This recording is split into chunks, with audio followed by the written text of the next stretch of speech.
Yeah. Okay. And then I normally check on my phone to make But sure it that it's doesn't. connected. Nothing's flashing. No, it'll go solid. If It it's- goes solid when it's on. Yes. Okay.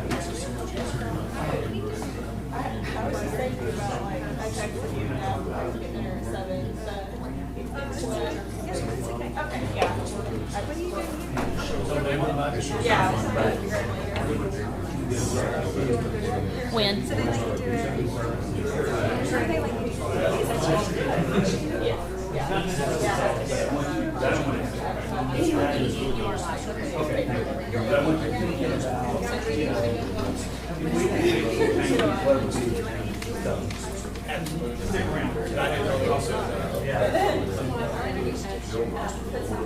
Yeah, I know. We went with her. I went with you a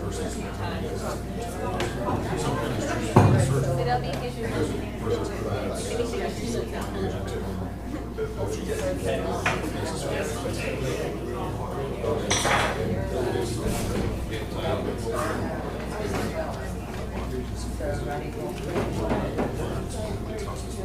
Good morning. How are you?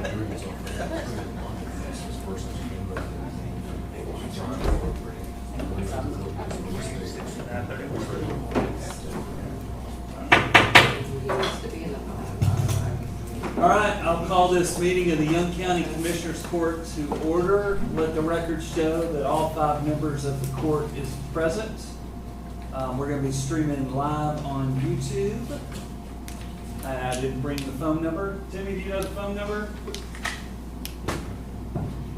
Is it on there?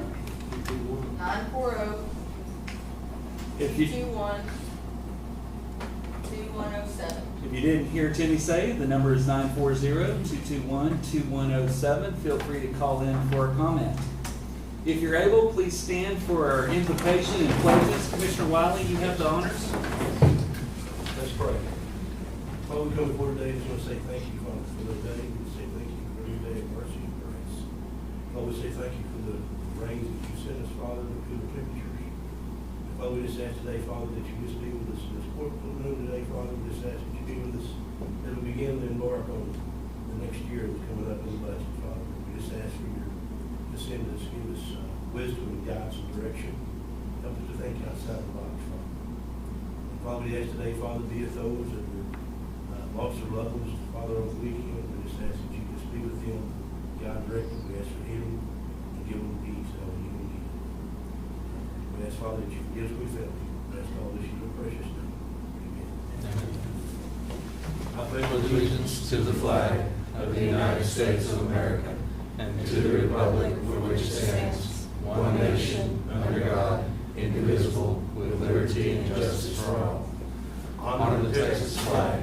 I pledge allegiance to thee, Texas, one state, under God, one and indivisible.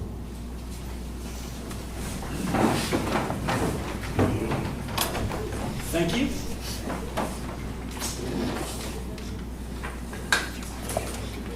All right, we'll move to item number 3, which is public comments. Do we have any public comments today? This is Eric Garrity, City Manager of Grand Texas. Thank you, Judge. It's a pleasure to be back with the court this morning. I just wanted to give you an update on some events and some things happening around town. We made it through Food Truck Weekend, and it was a fantastic event. I don't know if you know this or not, but we tracked 12,200 attendees. Wow. Coming to Young County for Food Truck. That was from 4 p.m. on Friday until 5 on Saturday. You know, we built that as an event where 10,000 plus people come, and we had even more come. Kathy mentioned there was folks that came away from as far away as Minnesota. Holy That smokes. was a food truck. 49 trucks total on Saturday. We actually had 20 here on Friday. That's the day for all the local folks from Young County to come. We got some really positive comments about that. Awarded over $16,000 in total prize money to the contestants. $2,500 at the concert at our fantastic Young County Arena. And the police and fire and everyone did a great job out there. Sheriff's Office appreciated them helping us out with that. There was only one DUI, and there was one individual that tried to get up on stage. I got the comment from the council. If you're not having somebody trying to get up on stage, you're not having. And I'm sorry. My bad. Rehab's doing a lot of good. Yeah. Had the Young County Cowboy Church Car Show. That was their first car show out here. I told that they had close to 50 cars, I think, out here. And it was a fantastic event. Came out and visited with that. As a reminder, this weekend on the 15th, the summer concert series is kicking off right out here on 3rd Street with Dolly Shine as the leading act. Tonight at 6, we're having the official opening of the dog park down at Fireman's Park. You may have seen some folks out there, but we were doing some finishing touches on it, and we're just going to do a brief ribbon cutting out there. Wanted to give the court a brief update on the plug power line. They've got just about all the pipe in the ground, and you may see them out there. They're fusing along FM 209 and getting ready to set the meter vault up at the plant end. Had a presentation at the Downtown Development District group from Dorman Hull and Carter Pettit. They're going to be talking around about possibly coming up with some QR codes to put on some buildings downtown, and I think they're going to come back and talk to the county potentially about some of the historic buildings. One of the things we've done in the past, we've put out brochures, but the brochures become out of date, not right, that type of thing that need to be changed. So a QR code that's linked to a site can be changed, and they're going to be talking about that. Once again, preserving our history downtown, and for folks who come, they can see some of the great history that we have here in Young County.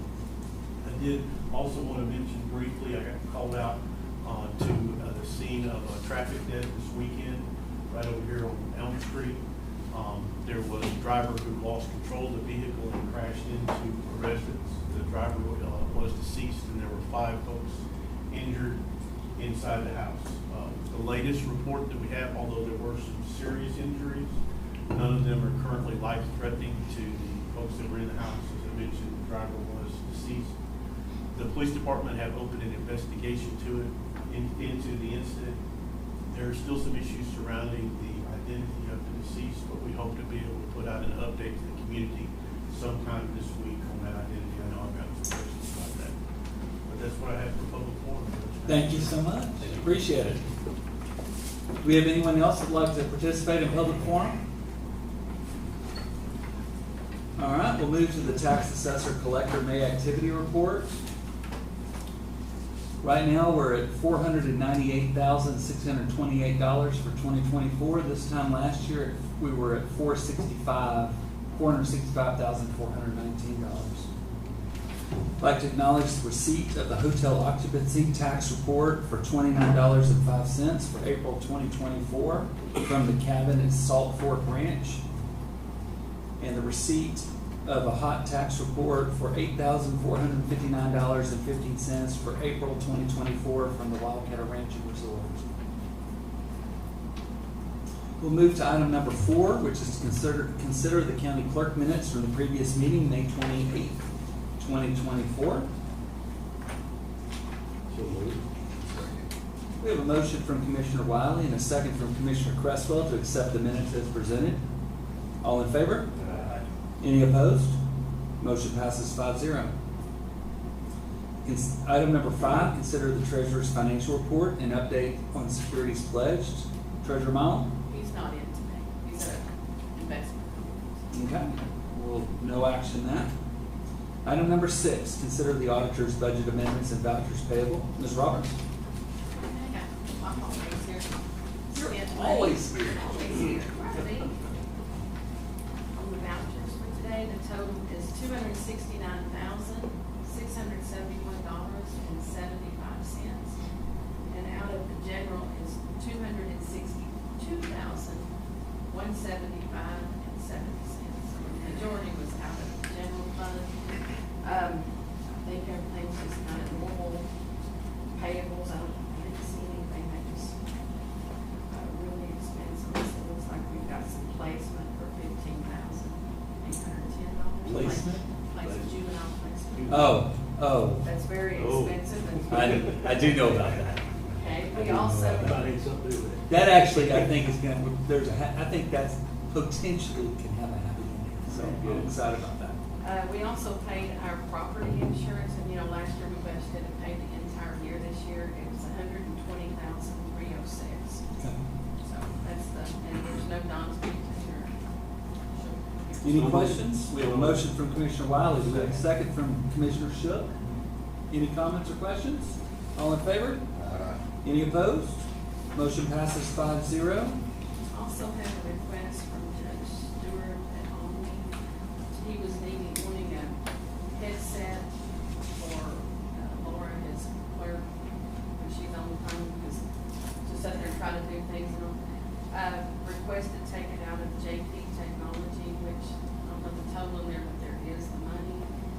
this is $169.89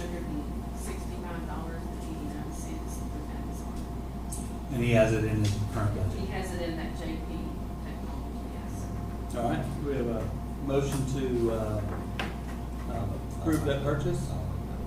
Commissioner Rogers makes the motion, Crestwell makes the second. All in favor? Any opposed? Motion passes 5-0.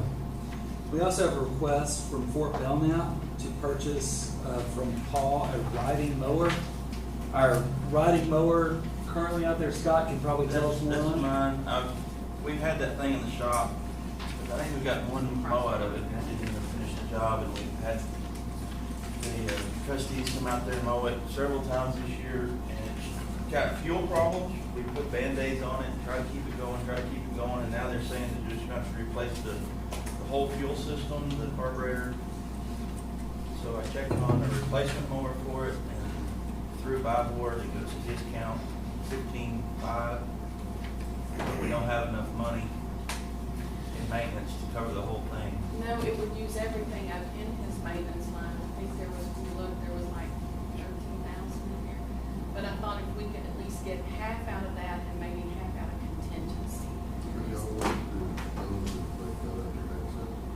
Yes, he didn't have anything. He didn't have a commercial. He had a small commercial of 50, but it was almost the same price as this 61. Yeah, I checked into that, and they didn't have a Bible either. No, they don't have Bible. He said he wouldn't give me anything. It's got too many hours on it. And it's got, like I say, it's got issues. We bought it in 2017, it was $10,500. I say we got our money's We worth got our after money's that. worth, it's worn out. 6 or 7 years ago.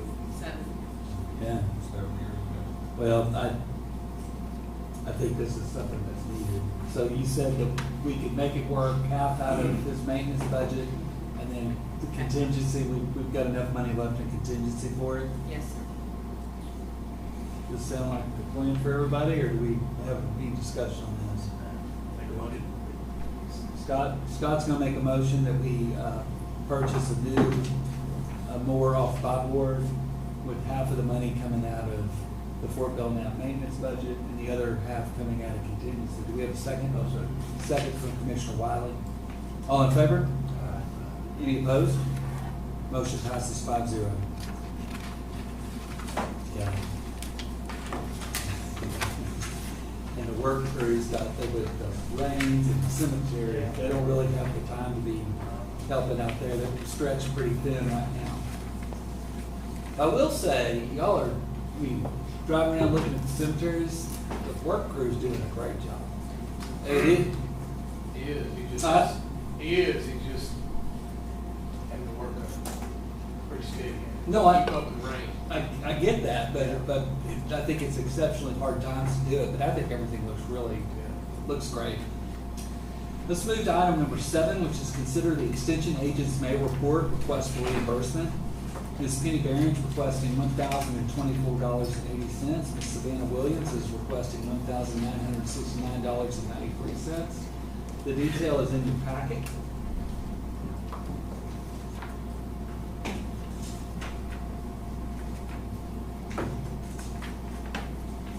Any questions? If not, we can entertain a motion to either accept or reject. So moved. We have a motion from Commissioner Wiley to accept the 2 requests for reimbursements. Do we have a second? Second from Commissioner Shook. All in favor? Any opposed? Motion passes 5-0. All right, let's move to the May activity report for the jail and sheriff's office. Sheriff, how are you? Good, hang on this one. Good.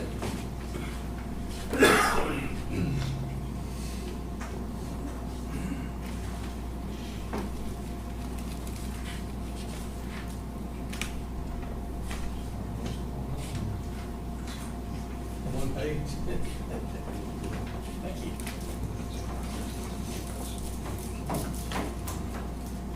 It's all right, though.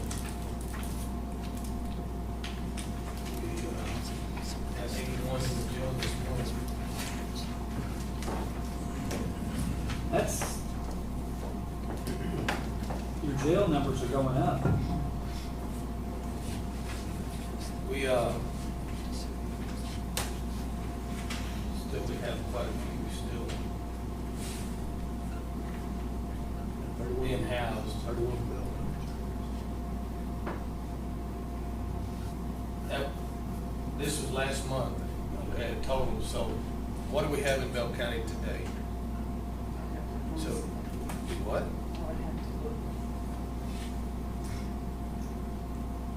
Because you have 31 That's what we had for the entire month. last month. Yes. Okay.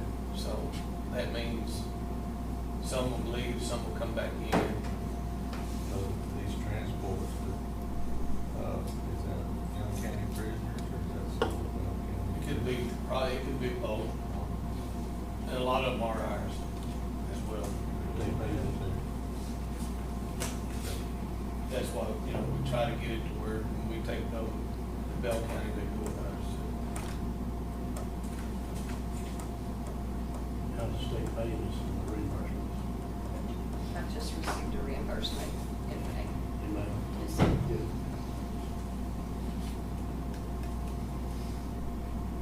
We still have one in, well, actually, it's Baker's, but his house here, and we transported it. Yeah. So how does that work? Does Baylor still do we still bill Baylor for keeping him, but then Lubbock's gonna bill us? Yeah, and we needed to probably have that, I don't know if we got that on the agenda. It's next. Okay, Yes. we just need to get that done. Does anyone have any questions on the jail report for the sheriff? Oh, yeah, and, we did pass our inspection too. With flying colors. There's no technicals. I do believe we got 100. Perfect. Which, the reason, Ms. Beverly, well done. She did a good job. You know, if Katie was here, she'd probably give you a tiara All to of it, celebrate a with. lot of it, yeah. Still have a little bit, still I have. could give you the, Oh, that. purchase pen that you gave me. Or would you like the scepter? There's always something. Yeah.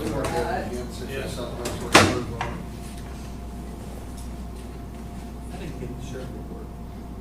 You did. Thank you.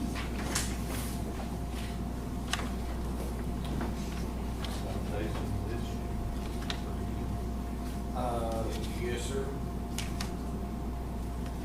We've been having some issues with certain highways, people speeding.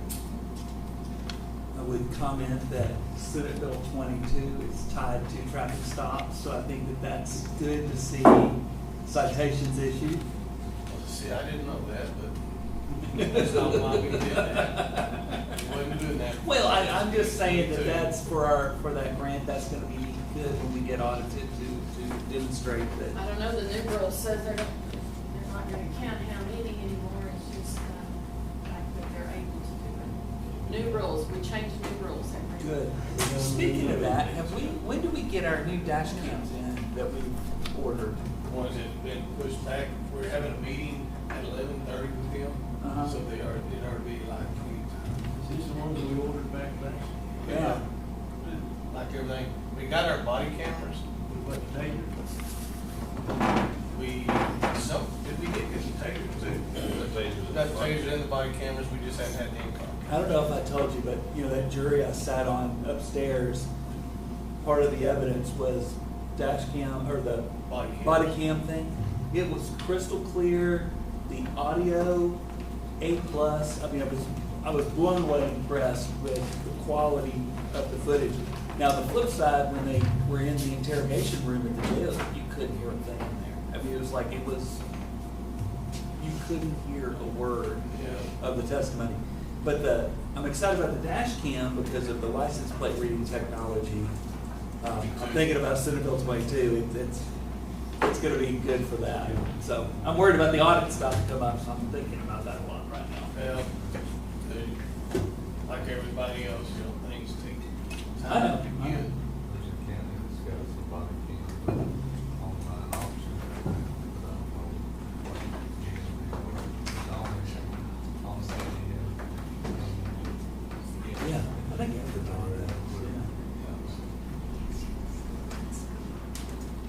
So we did have a little bit of, last month, more THC stuff.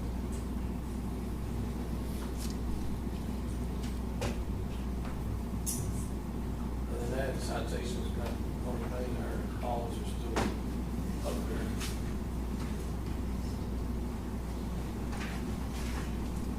Okay. Anyone have any questions for the sheriff? All right, we've got a couple of items I think you'll be interested in, so I hope you'll stick around. Let's move, oh, here's one of them. Item number 9, discuss and consider an interlocal cooperation agreement for inmate housing in Lubbock County. Which we had one, and it just ran out, expired. So basically, the nuts and bolts of it is, I think they're asking, I think I remember it's $75 a day, correct? Which is, the same. Which is pretty consistent with what we charge people. That's And then- $75. Is this, with this, could we send, Okay, I know what you're about to ask. Yeah. And the thing of it is they're full, okay, just like everyone else. they're full. We could if they had room, but they're If they had full. room, they would absolutely, but they had to make room for this guy. Okay.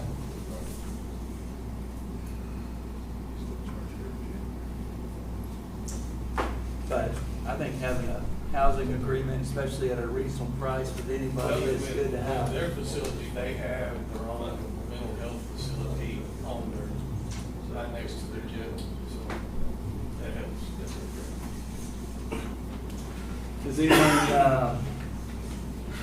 anyone have an objection to entering into an interlocal agreement with Lubbock County for inmate housing? Should, I don't know why it didn't. Well, it's probably like after, even these automatic renewals, they want you to redo them every 5 to 7 years, just. And they were gracious enough to go ahead and do it Freshen it up. anyway, just wait on you guys. Do we have a motion to enter into the interlocal agreement with Lubbock County for inmate housing? We have a motion from Commissioner Wiley. Do we have a second? Second from Commissioner Shook. All in favor? Any opposed? Motion passes 5-0. Thanks, Sheriff. You're welcome, thank y'all.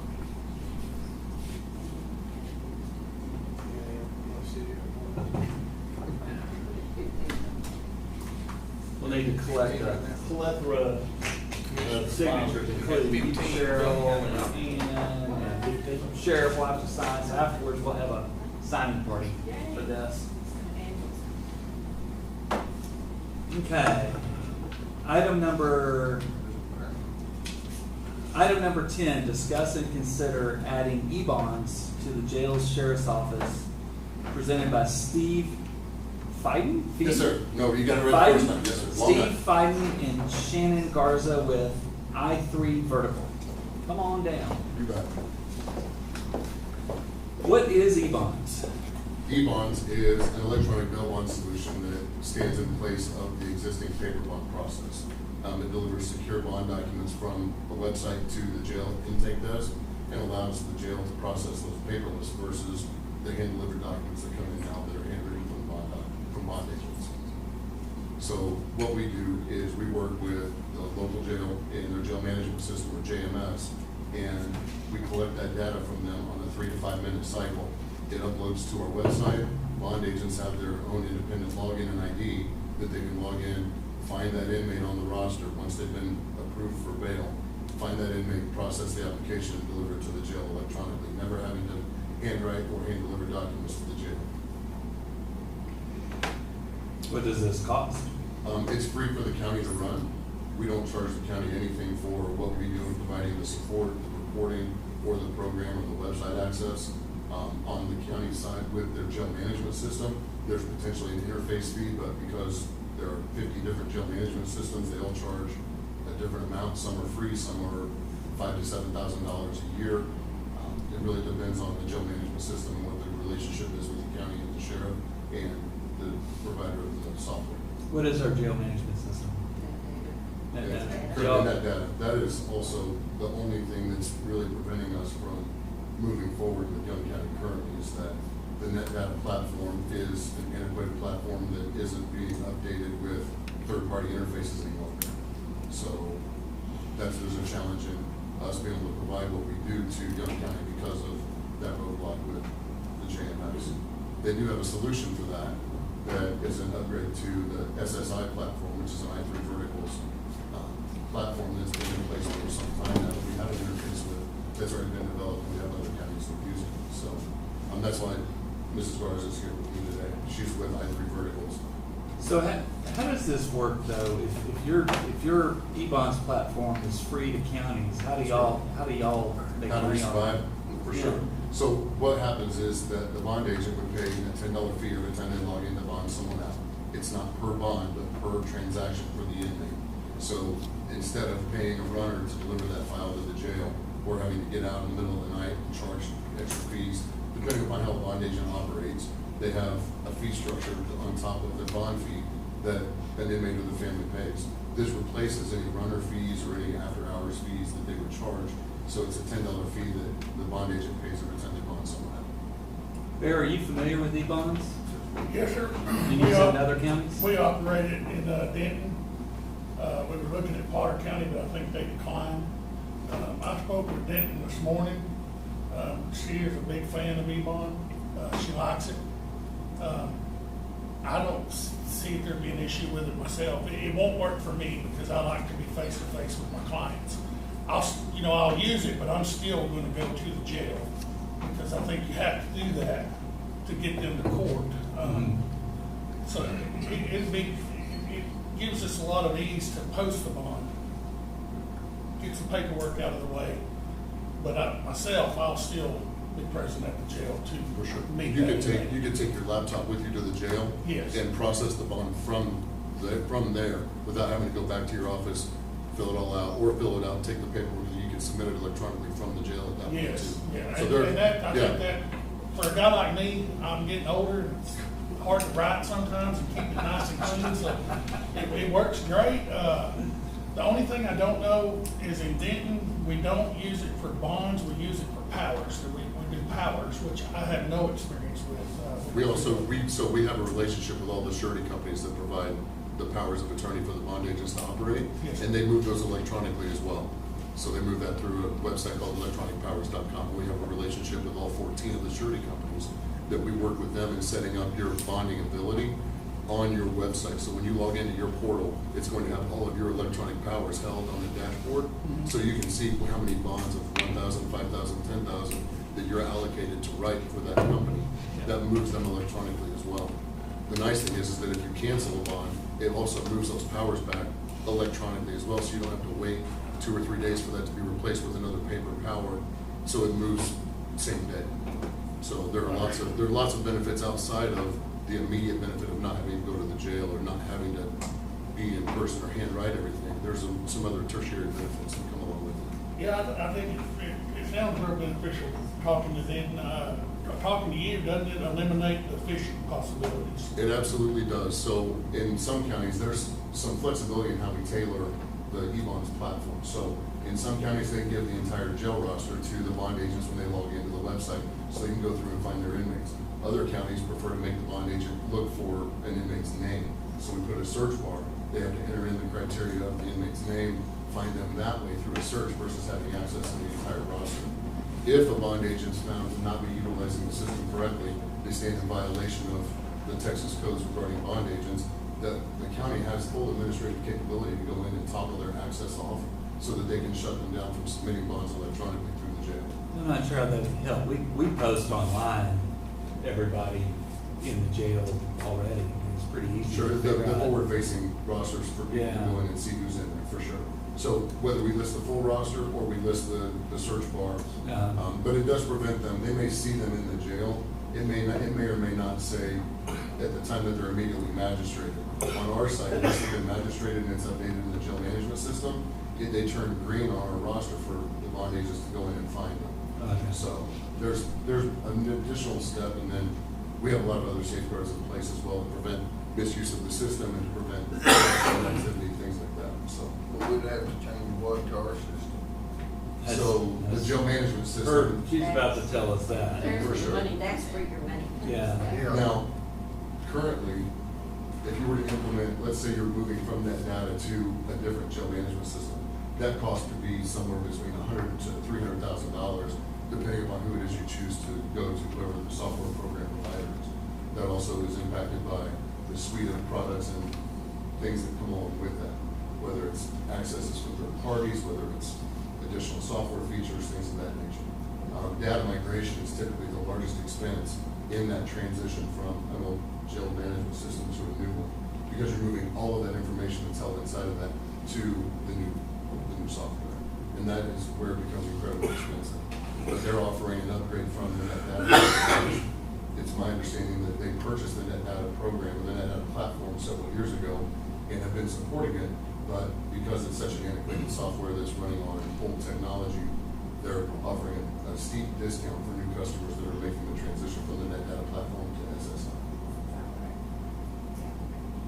So when we talk about Ivory Verticals, you guys are familiar with NetData. Ivory Verticals purchased NetData many years ago, and similarly, SSI was the company for our law enforcement division. Ivory purchased SSI in 2020, 2021. And when we came out to visit with the NetData folks, they had some law enforcement pieces, the CAD, records, jail, mobile. You guys were using the JMS solution. They asked us to come down, kind of see what we had, and what we determined was that our product was something that their customers have been asking for numerous years. The technology that is the old NetData law enforcement program is an old antiquated technology. Our solution is more advanced, more upgraded, more technology sound. It's a little more secure as well. So when we talk about different types of interfaces, we offer the full CAD program, which is your dispatch, the records management, which is your offense reporting. We have a jail management solution, which would replace your current NetData solution. And then we also offer the full mobile as well with e-citation and integrated TLIS and NCIC. So instead of having multiple different vendors, you can have one vendor. But you guys are really just looking at the migration piece from the NetData JMS solution into the Interop JMS solution, which is the upgrade that Steve was talking about. Typically, a client purchasing, just a new client purchasing a JMS product would be starting at roughly $60,000 just for the software licensing, plus your annual maintenance, and then any additional hardware and whatnot you're looking at. Our solution, you're talking about migration fees and a server, roughly looking at about $32,000. And then your annual maintenance would increase. I have to look at what you guys are currently paying NetData for your annual maintenance. But the annual maintenance for the JMS solution, the Interop JMS solution, is roughly $49,000. However, because you guys may or may not have already paid your NetData maintenance at the time we went live, we would prorate or credit you back any version of that prorated fee. So if you've already paid your NetData maintenance, when we go live, we would just apply that balance to whatever your new maintenance cost is. So you're not paying double for the cost.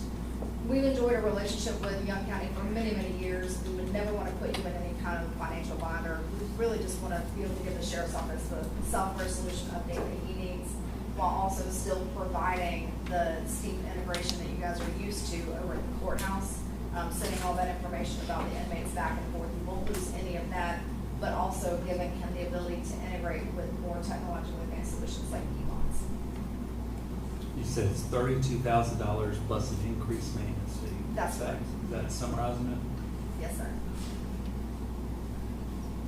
Give you the exact Is there numbers. a startup fee or maintenance fee for each bail bond? No, sir, we don't charge any fees to the bond agent outside of the $10 e-bonds fee. The $10 fee that they go in every time they process a bond transaction with an inmate. We don't charge any maintenance, we charge zero for training. All of our customer support. That's $81,000 right there. Let's see. The 32 and 49. So whatever your Or we current, can just continue doing what we're doing right now until zero. so that's going away. That's the caveat, is that the NetData law enforcement solution is nearing its end of life. While we have not set a date for that, we expect to hopefully have a date for that at the end of this year. However, that special promo pricing for migrating will end in September of this year. So once that promo pricing ends, it would be new plan pricing. that leads me to the question of jail management systems is there another, if that's the case and we're gonna be forced to do something, is this the system we wanna stay on going forward? So I think we need to investigate that. We need to think about this during our budget time. Yeah. Okay. So this solution, just because we are starting budget, it's $32,000 fee, and then you said, what's the maintenance? What is Let me look at the actual 49. numbers. 49,000, 32K, 49K. Oh, that's the 81. I think we need to table this till we find out what else is out there. Yeah. I mean, this is the It's a time. deep, it's a very deep well, for sure. Yeah. There's a jail management system, almost like there are donut shops and churches. Oh, I know. There's a million options. There's a bunch of options out there, and what we have found is that there are really 8 or 10 that are high quality, highly supported software programs that exist in the Texas market. And we're currently interfacing with 8 of those. So, as we continue to spread out and cover new counties, we're building our interfaces out and things like that. But we are coming across a lot of counties now. Palo Pinto, Stevens, NetData had a pretty strong footprint in Texas. I'm assuming that's the reason why they were such an attractive opportunity for I3 Verticals to make the move on picking up the company. It becomes a challenge for the counties that are running that software, because they are coming to a situation where they have to make a decision to transition and move forward with the new solution with I3, or look at making a conversion to an alternative solution that starts to encompass RMS, CAD. You start to look at the entire platform that you're running on. So it's definitely a daunting task, and it's certainly no small dollar amount. Anything that the county spends to maintenance and maintain is obviously a strong consideration. But Have you looked at anything else, Travis? Sorry? Have you looked at anything else or looked at anything on this? Like, the E-Bonds is the only one that I know of as far as their company that has anything like this going on right now. I have talked to some other people, but I've always come back to her. This is the third time she's been here. Okay. Our price is fairly competitive when we talk about all the different products that are in the market, and I mean, it's not inexpensive, but the product that you're getting with the quality customer support that we add on to that, so we do have 24/7 customer support. Whereas, like I was mentioning, a new client would be roughly $60,000 just for the licensing. You guys would be looking at the portion of that 32 that you'd be paying up front, the portion of that is migration, is $18,000. So that's really $18,000 versus $60,000. That's where Steve was mentioning that steep discount that we're talking about. And then when you add in the 24/7 tech support to that, whereas a lot of our competitors will charge you after hours and weekend fees. A lot of times the sheriff's offices or my municipalities won't even bother to call support on nights and weekends because those fees are so large. So they'll be down the whole weekend. Okay. All right, I think we need to think about this a little bit. Probably get some input from the sheriff's office and the jail. So, okay, any more questions right now? All right, thank y'all, appreciate it. Heather's gonna copy it up. Let's do a bid opening. Budget ordinance. Right, 2021 Mac. Hope we're gonna sell it today. I have one still bid. Hey, Chris, I don't know something, we still have them, they're not leaving, are they leaving again? Okay. So this is from Powers Truck and Trailer Sales. Blueberry Green. Yes. Okay. A bid of $85,000. What are we selling? 2021 Mac Precinct 4. One we had on the bid auction and it didn't. We had one other one, but the mail didn't bring it to us. If you want a table and we can run it in, whatever you want to do. We'll reject the table and then Okay, so we'll advertise and run it again in 2 weeks, the 24th. Okay. it's All right, so we're gonna table item number 17, open seal bids for the 2021 Mac, and try to get more bids. Okay. Good deal. Do you want to call them? Okay. Okay. All right, let's move to item number 11, discuss and consider a new interlocal agreement with the city of Graham for fire suppression services, fire protection services, and technical rescue services. Also discuss the acquisition of a fire apparatus and related equipment to be used by the city of Graham exclusively for responses within the service area of the interlocal agreement. And we have a contingency from the city of Graham. Welcome, guys. Good morning. I think the draft agreement was provided. Everyone should have a copy in their packet, yes. I wanted to hit a couple highlights that were mainly here to answer questions. Look, one thing I want to emphasize is it was time to renew this agreement. So the basic renewal remains the same. If you look in, find the paragraph here. If you look in section 5, monthly payments by the county and the city, the county designated agent shall prompt remit to the city's designated agent the sum of $2,000 per month beginning November 4th, 2024 for the services performed in October 2024. So that's $24,000 a year. That's no change to your budget. There's no change to our budget. So we're not really changing anything there. In talking to the chiefs and Commissioner Wiley, who we work with, I cleaned up some of the language in the original agreement. It wasn't really clearly defined what fire suppression services were, what fire protection services were, and technical rescue. Those are the three things that the county's getting from that $24,000. Fire suppression is, it mainly deals with wildfires or anything like that, say that we will go out if we need to suppress fires and keep them down while other things respond.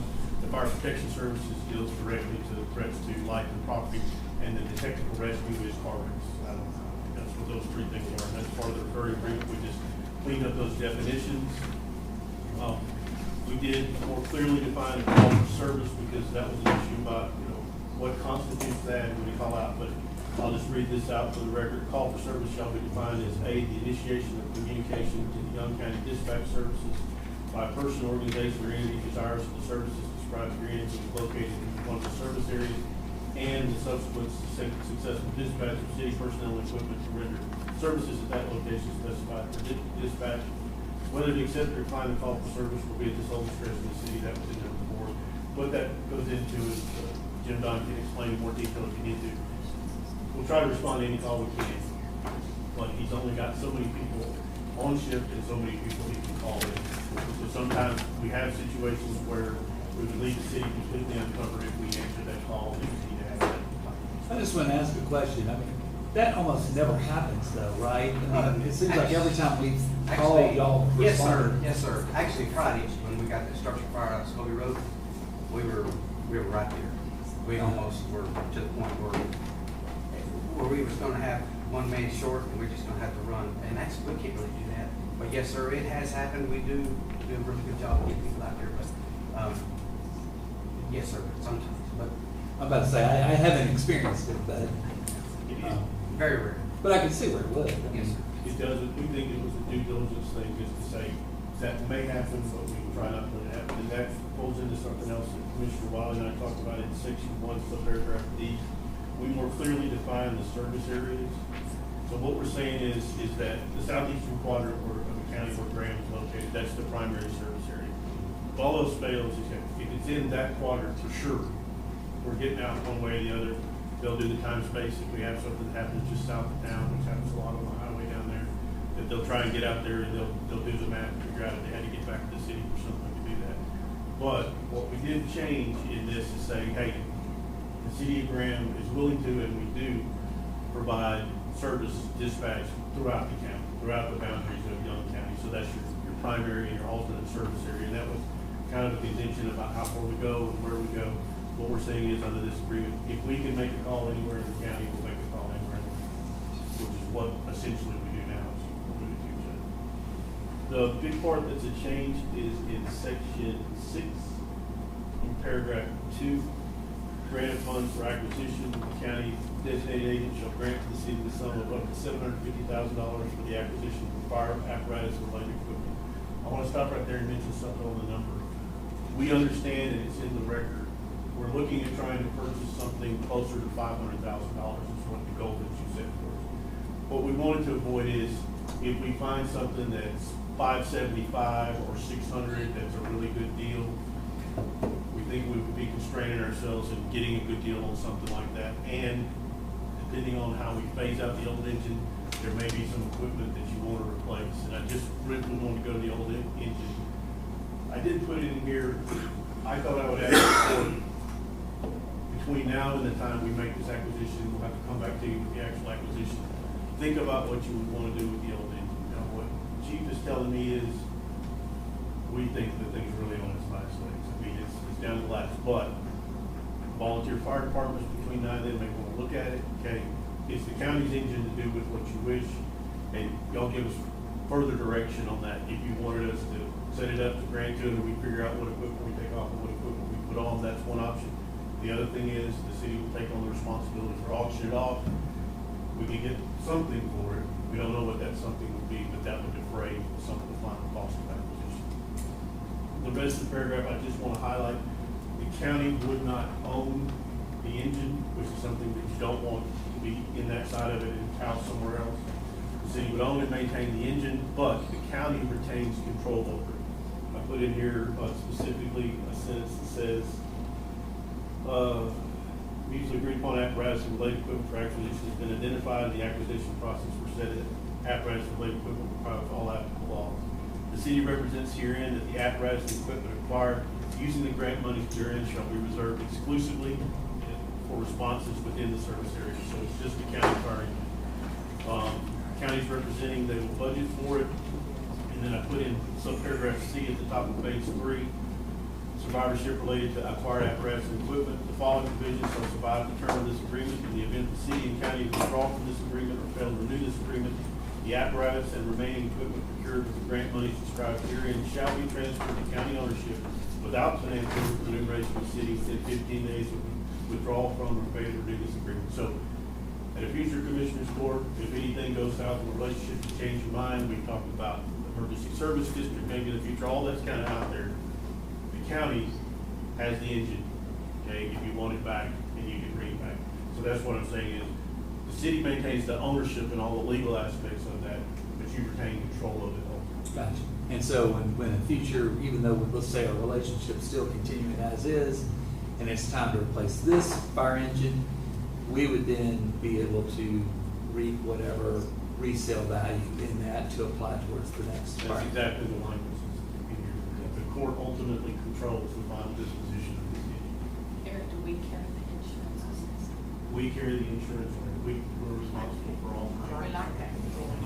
No, we don't, but that's kind of the way, that's kind of the way they, it's all insured under everything that's in the fire. So, I mean, I've talked a lot of questions Yeah. on this.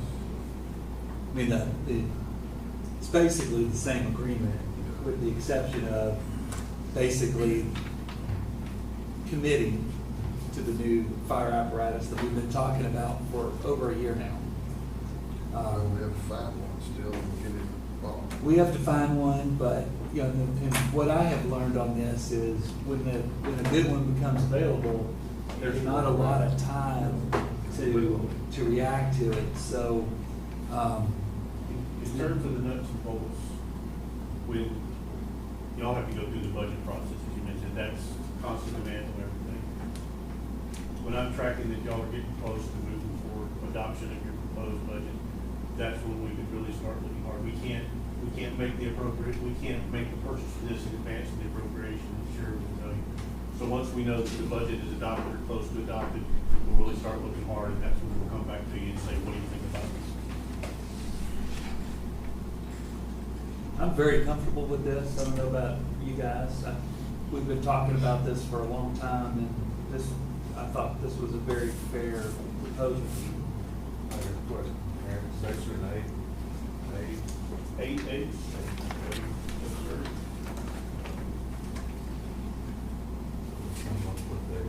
Calculated charge.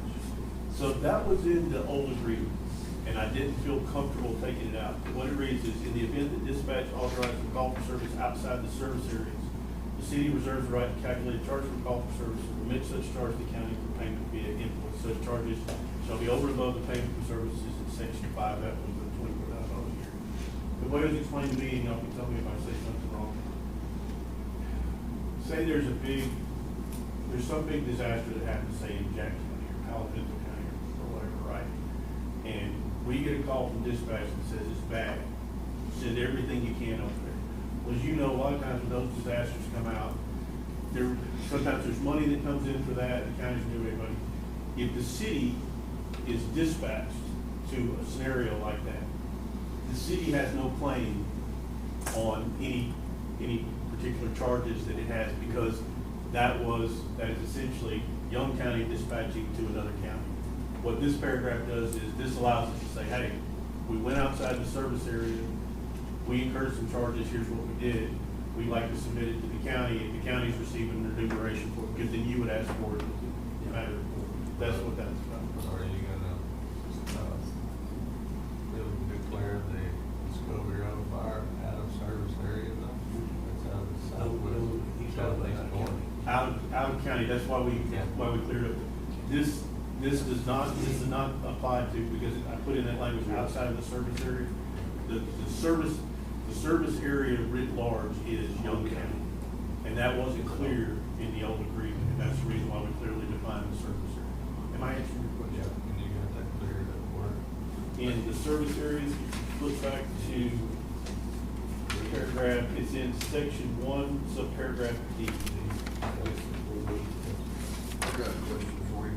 We get calls down to Rock Creek a lot. Palo Pinto doesn't seem to respond to that area. So we're in Palo Pinto County. If we get a bad wreck down there, that's out of county, so that's a big word. We'll call in for the adjustment on that. If we, generally, if like we do have something big like that, if we're running to Rock Creek and we're over there for an hour or so, that's not a big deal, we do that all the time. Now, if we're over there over 8 hours, the first 8 hours are on us. Anything after that is subject to getting, something back to us, yes, yeah. And that's, Commissioner Griffin, that's a very good example of. we You're already right got across the something- line, but Exactly. you are in Yes. another county. Yes. If we got something going on here, chiefs call in additional people, and now we send them that far away, that's also where it gets into, can we service? Yes. Annex Rock Creek. I don't know if we want them. They've allocated. Oh, yeah. That'd be kind of cool. Yeah, we had a guy hit the cliff over there this last week in the rain. Yes. There was nobody from Palo Pinto there until after it was all figured out where the guy was at. We have any questions? Is anyone in favor of adopting this interlocal agreement proposal? We have a motion from Commissioner Wiley and a second from Commissioner Shook to accept the interlocal agreement as written between Young County and the City of Graham. Any questions, any discussions? All in favor? Any opposed? Motion passes 5-0. Thank you, gentlemen. Appreciate it. And while I know we've talked about this, thank y'all. Y'all have been incredibly helpful. And David, when I started, you went above and beyond helping me figure out how those emergency plans worked, and thank you. That's what we're here for. Yeah, no, I really appreciate it. Yes, sir.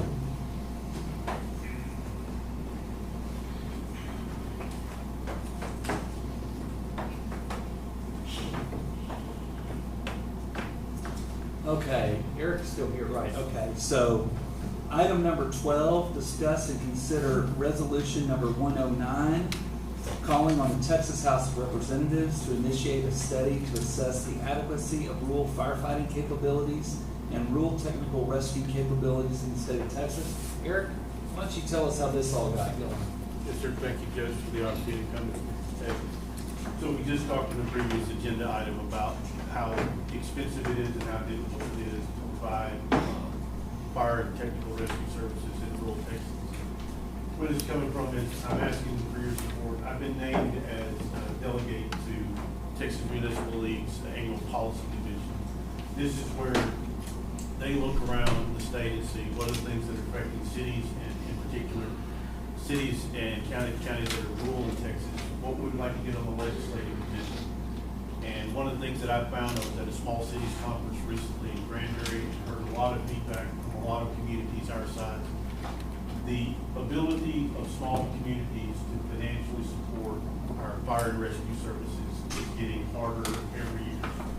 And we think at a minimum, it's something the state needs to look at. What this resolution is asking for is, it's not asking for money up front. It's not asking for additional grants, all those kinds of things are already in place. What we want to determine is the level of service in rural Texas for fire and rescue services, is it less than what's in urbanized areas? And is that what we want in the state of Texas? Okay? We know for a fact, because we see it, if your daughter or granddaughter has a vehicle accident on a farm to market road in rural Texas, if someone gets there in 15 minutes, the skills that they have, the ability that they have, the equipment that they have, may not be adequate to address the trauma of that patient. Okay? We've all seen it. Ranchers, farmers, people in our community standing outside the smoking slab of a house because we simply couldn't get enough water and enough apparatus there to address the fire in a timely manner. I personally think that's wrong. And I think it's something that the legislature should address. And so I'm asking your support for this resolution to try and get it on their agenda in the next legislative session.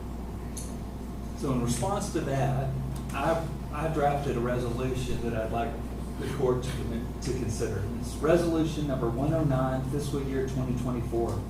A resolution of the Young County Commissioners Court urging the Texas House of Representatives to initiate a study to assess the adequacy of rural firefighting capabilities and rural firefighting technical rescue capabilities in the state of Texas.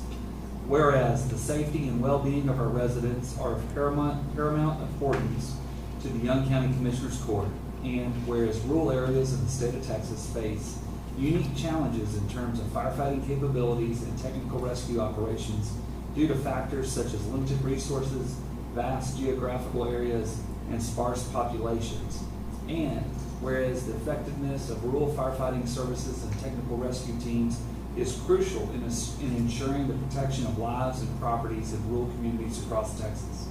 And whereas a comprehensive assessment of the current state of rural firefighting capabilities and technical rescue capabilities is essential for identifying areas of improvement and ensuring adequate resources and support for rural fire departments and emergency responders. And whereas the Texas House of Representatives has the authority to initiate studies and investigations on matters of statewide importance, including the assessment of emergency services in rural county. Now therefore be it resolved by the Young County Commissioners Court. 1, the Young County Commissioners Court hereby urges the Texas House of Representatives to initiate a thorough study to assess the adequacy of rural firefighting capabilities and rural firefighting technical rescue capabilities in the state of Texas. 2, the study shall include, but not be limited to, an examination of the current resources, equipment, training programs, mutual aid agreements, and funding mechanisms available to rural fire departments and technical rescue teams in Texas. 3, the Young County Commissioners Court calls upon the Texas House of Representatives to consult with the relevant stakeholders, including representatives from rural fire departments, emergency management agencies, local governments, and community organizations to conduct the study.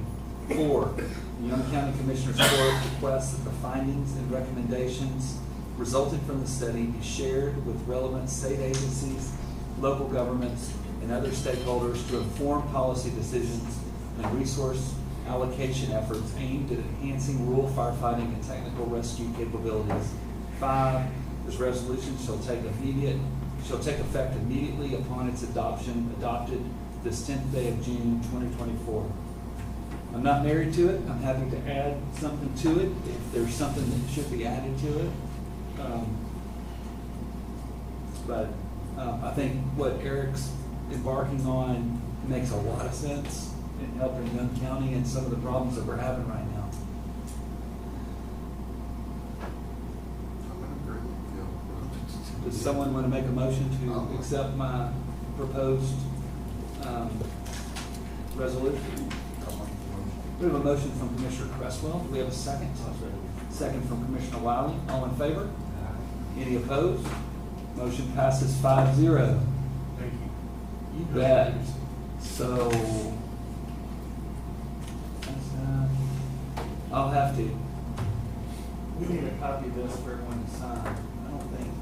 Is that resolution? Do you have it? Yeah, we signed part of it already. It was different, wasn't it? No. Oh, okay, we already signed it then. So- Y'all signed it? Oh, have we passed it already? Yeah, Oh. it got confused when they come up with the fire suppression. Yeah, this one only I signed, so I didn't pass it. Oh, we did it already, okay. We signed it before we approved it, that's funny. There you go. And there we go, all right. Yeah, exactly. Okay. Item number 13, discuss and consider forming a committee to identify bridge and dangerous road projects that can be grouped together into a U.S. Department of Transportation Safe Streets and Roads for All grant application. Zach and I and Jimmy, you were at the meeting, weren't you, Jimmy? Was it just, our grant writer. Zach, myself, and the grant writer, we had a meeting about this last week, and I'm excited about this. So I'm Zach Hughes, and I'm the area engineer for the Texas Department of Transportation. I'm not a representative of the U.S. Department of Transportation. That's who administers this grant. And I did some research on it, and really this stemmed from a few weeks ago when we were here talking about that bridge on Swan Street in Albany. Newcastle. Or Newcastle, sorry. Trying to find ways to potentially fund that with a grant. Young County has engaged a grant writer involved in some other grant efforts, and he identified this one as a potential source of funding for some safety enhancement projects. And I've given a couple of y'all a phone call about it to try to identify some applicable spots for inclusion in this grant. And it's got to be tied to safety, and it commits the county to doing a few things. First of all, declaring a goal of eliminating or reducing accidents. You have to also form a committee, which is what the judge talked about, task force, group, committee. You have to have an analysis performed, and there's got to be some public engagement from that committee group. Ultimately, if you're successful in the grant, then you have a process selecting projects and a strategy to reduce accidents. What the goal is. Safe streets for all. It's kind of self-explanatory. I looked into the grant on their website a little bit, and there hadn't been a county in Texas apply for this grant. There have been several municipalities. There's been counties in other states that have successfully been awarded this grant. So, and you're definitely eligible. You just have to be a political subdivision. The counties are named as being an eligible party. It's just got it's a lot of work involved with this particular grant, and I don't know. I think it could be a good thing. So it's a 55-page grant application that's not going to open up until February. So it's a very complicated process for this grant. It would require us to match in kind, so we could, get materials and stuff, but we would still have to do some of the work as our match in kind. It also would allow us to bump in the city of Newcastle. But when we were talking about this last week, the thought is that we would get a representative from each precinct, so we'd have the entire county covered. We'd have to be limited. We couldn't have more than 2 elected officials on the committee because then you get into open meetings questions. But so we'd have a committee of 4, someone from each precinct, and then they could be a citizen from the precinct. It doesn't have to be someone that worked for the county. Zach would be on the committee, and then we would identify bridges and dangerous roads throughout the county that we could improve. The thought is that maybe get as high as $1 million list of projects to put on it, but we're going to have to.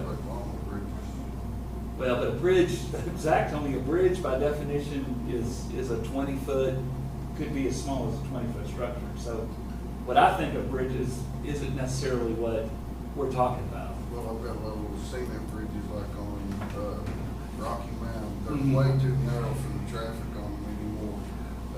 Out by Jason Haynes' house, there's bridges that are, one traffic lane wide that need to be expanded.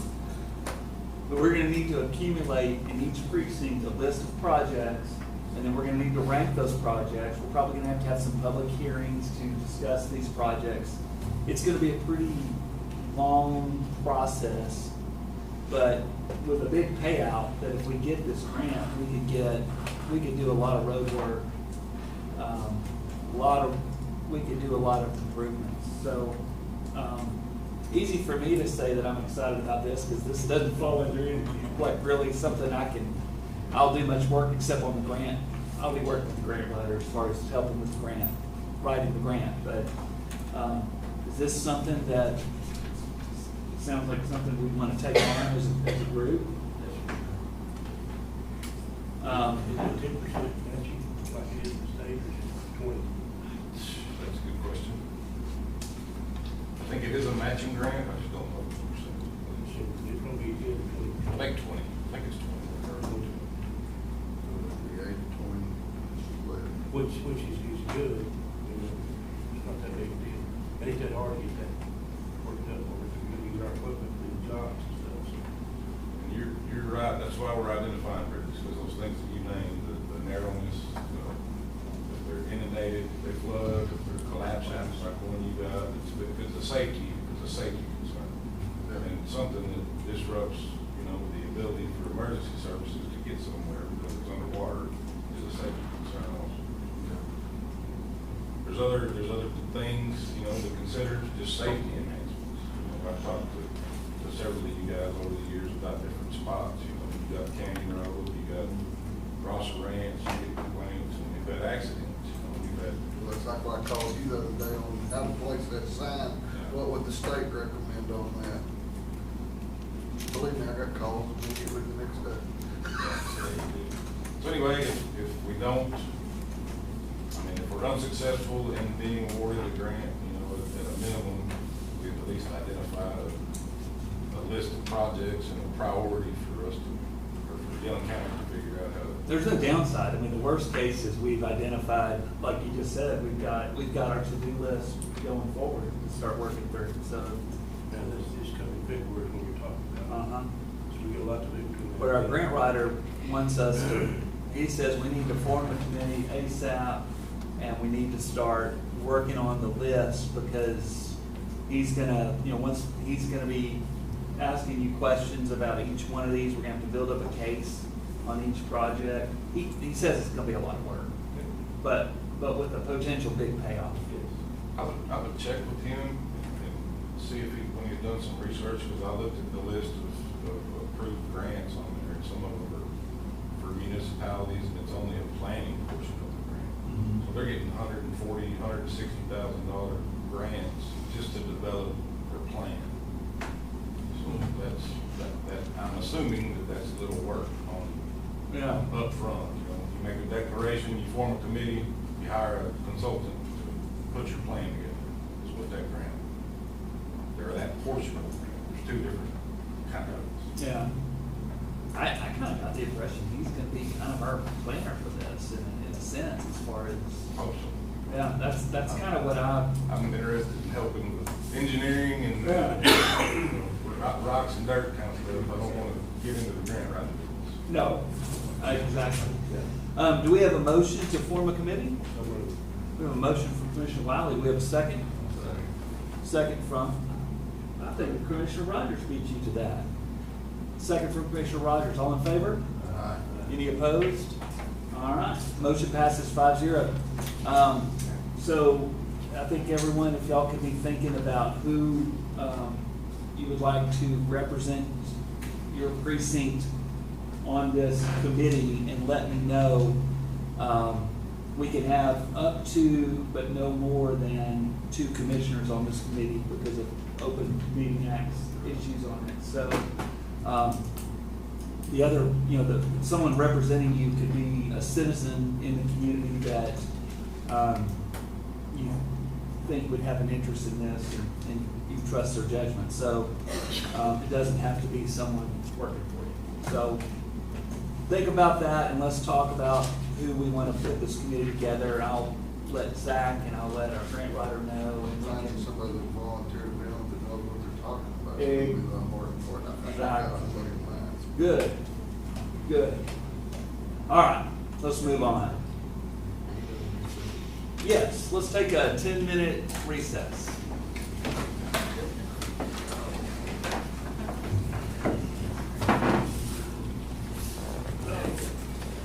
So you want to be on the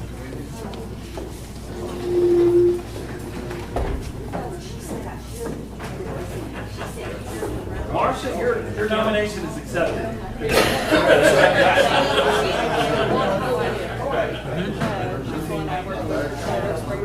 Oh, cool.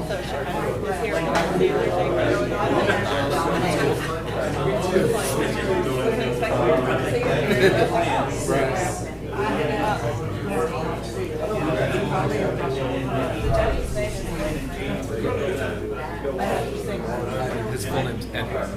Everybody calls him Will. Yeah. He's not my he is related to the founders of this town.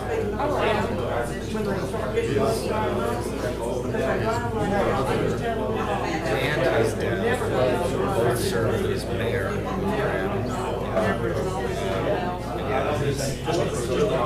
His ancestry goes way back to founding. Yeah, it was kind of interesting. There's a town in Texas called Schwager, which is named after my mom's family. And they moved from Germany. Oh, yeah. There you go. German name. So are you with a different newspaper? You got some of the real one?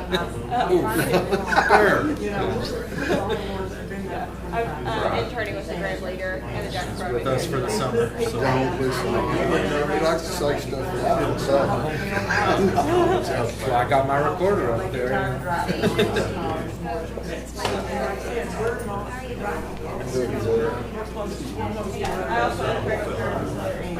So you're just in town everywhere, ain't you? So we're having to get the job.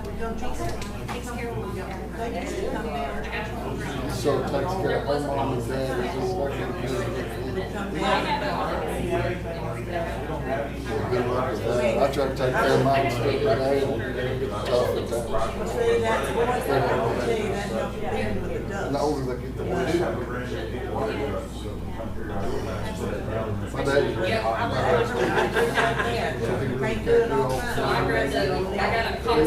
I need to cut this food down here. Until I get home, it doesn't need more back. Well, I got it back real quick.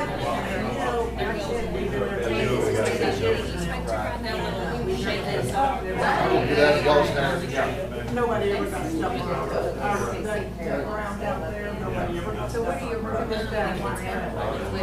Big and all.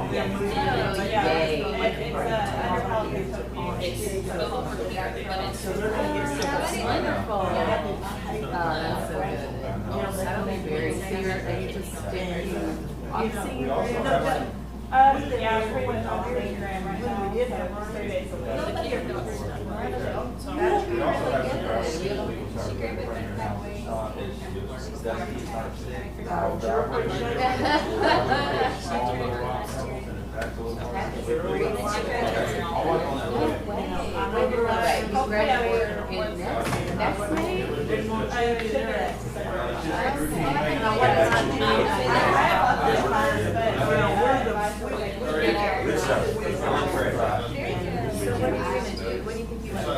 We never got stuff.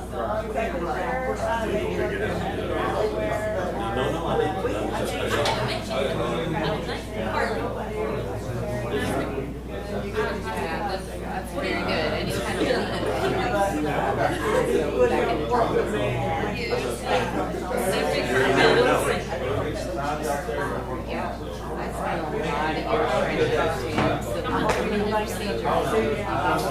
figure it out.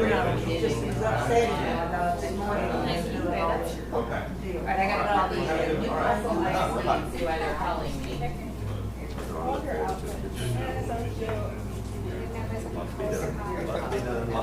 school starts for me today. So that, there you go. You look very work with us. I know the roads, I know all that. This is the difference. I know.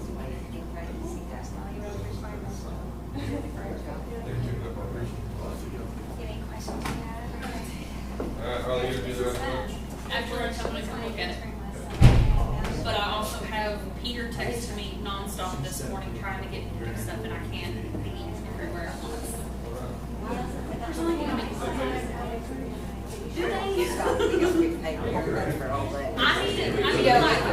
need clones to go. Because he's wanting me to do something with their computers and I can't do it during Asher's one. So, and I know I'm still not really good, but hey. I'm getting there. I got I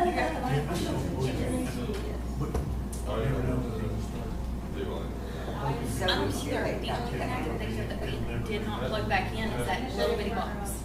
Still there? Yep. All we gotta do is on the board that we. Yeah.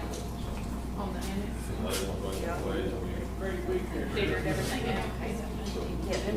Regardless, Yeah, but no, but that's the only thing I can think of because everything else was not attached to Debbie, this is Taylor. Nice to meet you.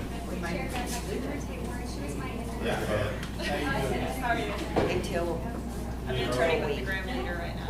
I was wondering why you were sitting over in that way. Yeah. Oh, okay, yes, I met you whenever I was helping Katie. Yeah. Thanks. I still got a time sheet in there. I think that's probably next.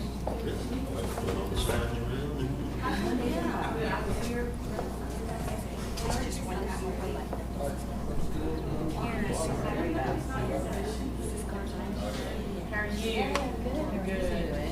Good. What's going on? You said the hard word, and you said the I saw that, and I cannot believe it. No, was it? It's already time again. Did you have it? This one was pushing us, so we went ahead and put out our plan until it started. Request You for? guys got it- Budget. Yeah, well, you got it better last Ready. year, so. We're gonna get it better earlier this year. Okay. Okay, perfect. Item of some. Get it done, get it over, get it over. I got a lot of things that have to. I mean, luckily. What do you expect from the accountant?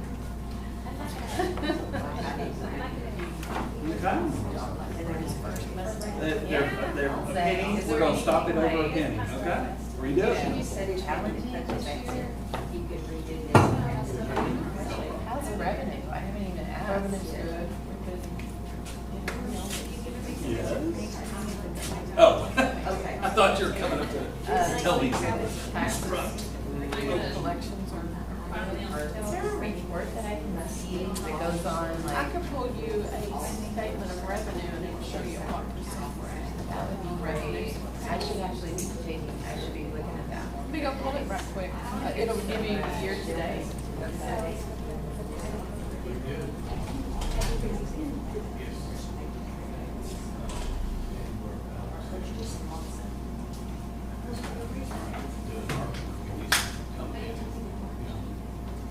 Show you the. Like your step.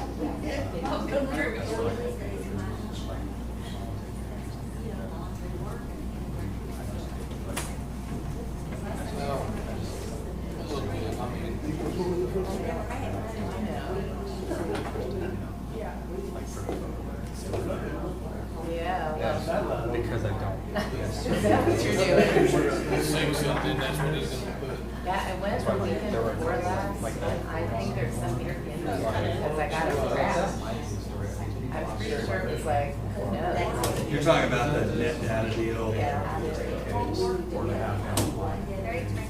Oh, is that in the jail? I got television, so this is the opportunity for us to switch. Right now, we are. For last week, yeah, because they just did another grant application. I'm just gonna have the random time. Oh, it just came out on Thursday. Did you know someone to get in but they won't negotiate with people in the direction? All common code, right? So then, that's what this guy's gonna paint. So, and then, we're not gonna do all the sex cells, All the what cells? segregation Oh, cells. segregation. Right. The mural, I get you. but we aren't going to. No, I felt like it was a bigger discussion. Yeah.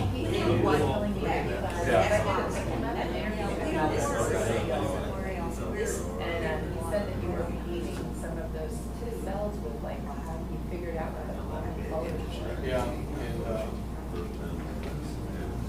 what's a good thing about it too is, I'd say probably 95% or 98% of everything we done in there is paid with lights. So it's not like it's costing taxpayers. Yeah. No. Maybe Yeah. That's what they, I would say is they get. Well, maybe what they want to do is we'll form some sort of committee that makes a decision on what we want to do. It's my jail administrator. This is very. Still got those that are settled out and we get money. Yeah, no, I get Okay, so it. that's about like properties. This is from. Come back and take pictures. Oh, yeah. They come today. It's also too much money. This is So I don't know. over at Melanie and I are catching up for a little bit and then I'll. Yeah, I'm same thing. Okay, cool. I don't know if I'll be there, but she'll be there. Does it work over there with you? How many have you painted already? I've already redone 2. Somebody's there. 8 over there. Okay, you're doing 8. And, But they delivered how do you know? I mean, are they not? I'll show you one that's, wait, you speak, show you one we have now. You wanna come out and look at it too? What's that? The cells that we've been redoing for mental health.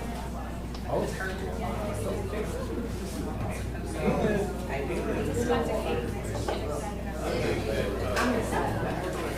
brought on some ideas doing this, that we can go and do the rest, some of the other populated cells. And I'll show you when we get there. Okay. But, I talked to the guy down there who's been in the middle crisis for a while. Took him into that one we had done. He walked in, he goes,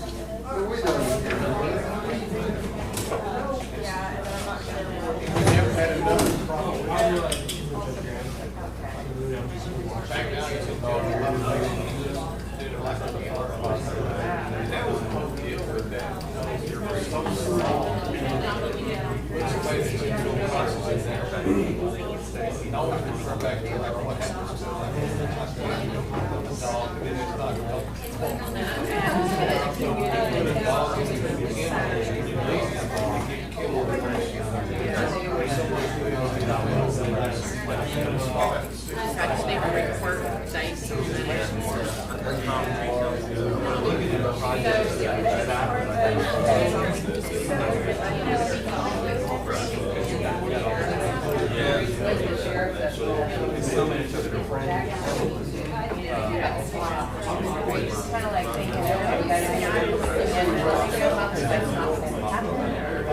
I think every activity has to start thinking about what they can do with their jail to make it better for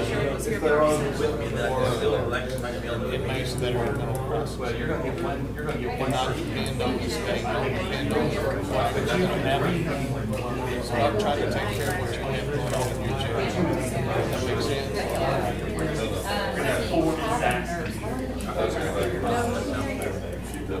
I've had a nurse ever since I've been in office. Okay, so you're gonna, when you get that grant, you're gonna get 2 more, right? Okay, so, I mean, is the nurse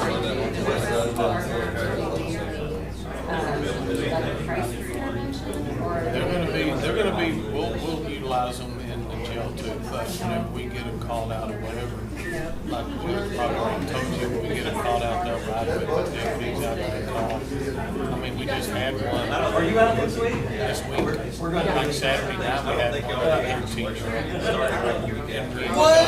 As a kid, getting him help, like,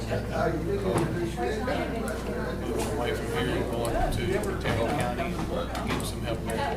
That's great. So, and then you, I think you're also saying that you were gonna hopefully work with Helen Fair a little better. Perfect. And I'm on the board with Helen Berry, and I think we have to be able to utilize our local mental health authority. I've got it. I mean, we DPS have gonna to take have in, to the game board's gonna take in, probation's gonna take in. Now, does that mean you have to use them totally? No.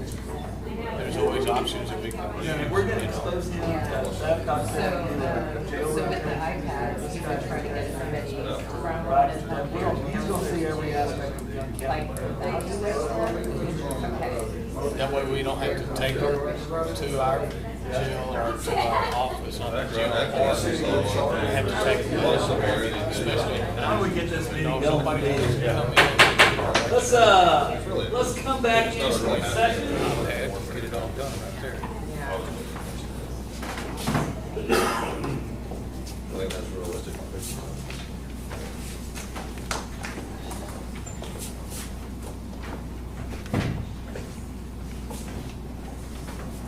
All right, I think this is item number 14. This will be a topic that we're gonna probably wanna spend a little time on. Discuss and consider Helen Fairview's request for a new memorandum of agreement, interlocal government agreement, requesting an increase in support. Their requested support is $80,237.20. Previously, they've been requesting $27,475 from us. So, that hit me like a ton of bricks when I got that. If you look in your packet, I talked to their head office and I kind of figured out what the deal is. So they get from the state of Texas, they get approximately a $12 million grant. And they are required to have a percentage of it as a matching.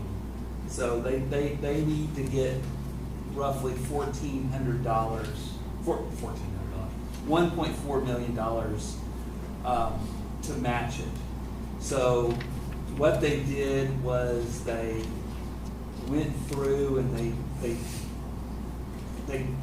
took an inventory of calls and interactions and they did use that to come up with what each county is requested to spend. So first thing I did was I called Wichita County because they were previously supporting $120,000 and now they're asking for almost $700,000.